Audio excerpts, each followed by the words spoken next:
Sharuth Loth, and I am a part owner in Shadowbrook Farm and Dutch Girl Creamery. We grow vegetables and have a grade A goat dairy and cut flowers as well. And I'll let you introduce yourself first. I'm Krista Dittman, and my husband and I own Branched Oak Farm, and we have a certified organic grass-based dairy, and we make cheese and sell farm products at farmers markets as well as wholesale and on our on-farm store. And then together we have Farmstead First, which is a cheese processing facility, which is on Branched Oak Farm, that we set up together as an LLC. So Farmstead First is a management entity. It's a production marketing cooperative that has allowed us to individually expand our businesses by using the services that Farmstead First provides. So Farmstead First owns and manages the cheese-making equipment that's in the plant and leases space back from the landowner, and then we sublease that equipment back to ourselves. And the other services that Farmstead First provides are educational. For ourselves, we've been able to secure educational money to have cheesemakers, have cheesemakers come and do workshops. We've attended workshops. We've gone to the American Cheese Society annual conference to learn more about the business and network with other professionals. Traveled a lot. We traveled to a bunch of states to see other producers doing similar cheese-making operations so that we could learn from them. So there's a lot of overlap. I like to think of our businesses as a Venn diagram, where we each have our own separate part of the circles, but then we share the intersection of Farmstead First. That processing facility, yeah.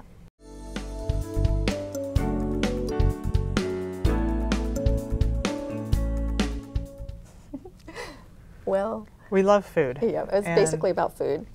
That's the main part of our business. We see that agriculture is about producing food, especially since we're in direct the marketing and value-added agriculture. So we already had our individual businesses, and Sharuth has had a lifelong interest in dairy goats. Yep. And about that same time, we had added a couple of milk cows into our farm mix, and we thought we could possibly diversify our farms by adding on this new facet of dairy and cheese making. So we started researching that possibility. So we shared a lot of initial ideas and research information, and started looking at grant possibilities at that point, I think.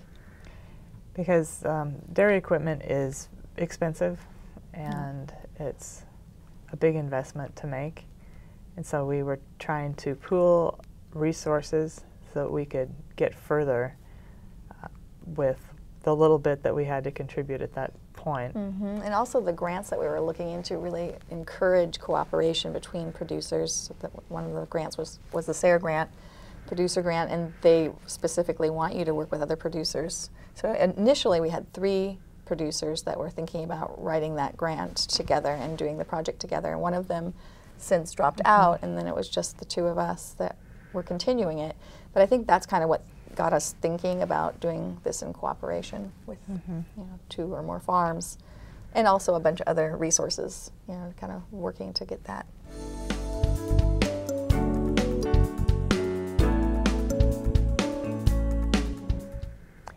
I remember it being pretty confusing to hammer out the exact ideas and how things were going to work. We had an idea of what we wanted to do, but we had to determine how we were going to get there. So we had the NESARE grant. We did research of physical sites. We had a USDA value-added grant. And going through the business writing plan, the feasibility study, all of the marketing analysis, all of those things really helped us kind of flesh out our ideas and clarify for ourselves, as well as then for our community, what it was we were doing. Yeah, because the concept of Farmstead First is a confusing one, because when we try to explain it to other people, we oftentimes get confused ourselves again. Oh yeah, how does this exactly work? We have our individual businesses that we actually market our individual products, but then we have this facility that we own cooperatively and own all the equipment in that facility cooperatively. So it's basically a way of,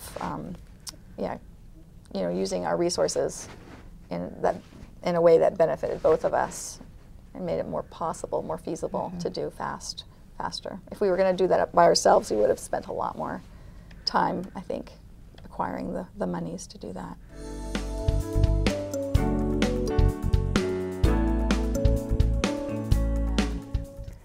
I think one really important step when we were still hashing out how we were going to organize ourselves as a Farmstead First business, we spent a lot of time talking to the folks at NCDC, the Nebraska Cooperative Development Center, about just determining our business structure, how we were going to organize like the articles of incorporation, what was our long-term goal of how we wanted to have ourselves organized.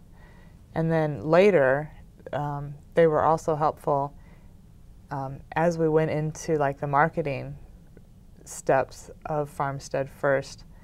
We were able to, they gave us some financial assistance to do some educational things and then also to do some marketing. That's right. We traveled to California to take a artisan cheese-making course. And then the part after that, so after the education, then a couple of years later, we came back and applied for a second phase of that grant as we were starting to branch out into more regional distribution. And so we were exploring some different shipping, packaging, distribution methods. And that was really helpful. Very helpful with that. To be able to, again, use Farmstead First as kind of the educational driver for the service that we provided for our individual businesses. I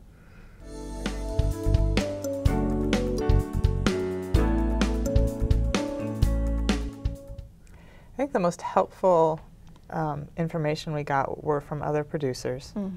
And that the EDGE program, we did our business plan through the Nebraska EDGE program. And that helped us compilate all these different experiences we've had through other producers here in Nebraska, the Nebraska Sustainable Ag Society, the Vermont Graziers Association, the producers in Wisconsin, American Cheese Society. That was definitely helpful in educating us as well. So building personal relationships, I think, has been the most helpful. And then compiling all those through programs like the EDGE, through the Center for NESARE. Applied. We also went and talked to a couple different conferences about our project. So we went to Pennsylvania to the PASA conference. Pennsylvania Association for Sustainable Ag. Thank you, Krista. Yeah, and also the Sustainable Ag Society of Nebraska. We did a little lecture there about our project as well. So again, I think, gained information from these people and then have also tried to share it, kind of doing that outreach component.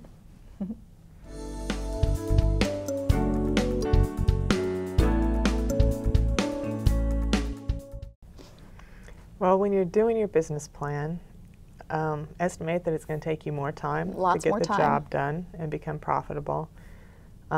Estimate your input costs are higher than you might think because there are always things that come up, and that your initial selling price is lower. So plan for a smaller profit margin because things come in from both sides that you never foresee. Yeah. So it's always going to be a little bit more expensive than you're thinking.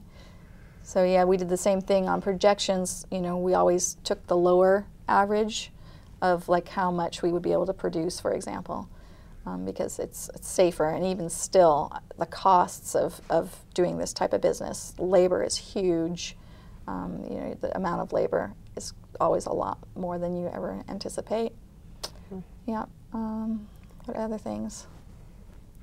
I think I've learned to trust myself and to trust my decisions about running a business. And I think it's if someone's getting ready to start, I think they need to be ready to grow personally. I think they need to be ready to have a pretty steep learning curve that is not going to stop for a while.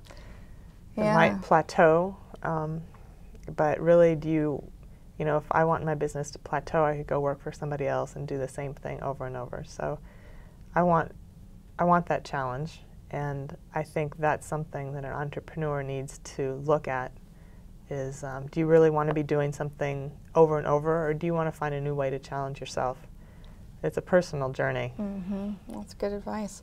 I do think, though, it's really important for people to realize that break-even time for agriculture, I think, is in general is more than 3 years to break even. But the dairy folks that we have talked to, it's been more like 5 or 7 years.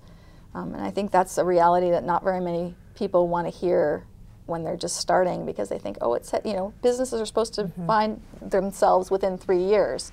But I think when you're talking agriculture, the margins are a lot smaller and the costs are a lot greater, and the infrastructure is so expensive that it does take longer.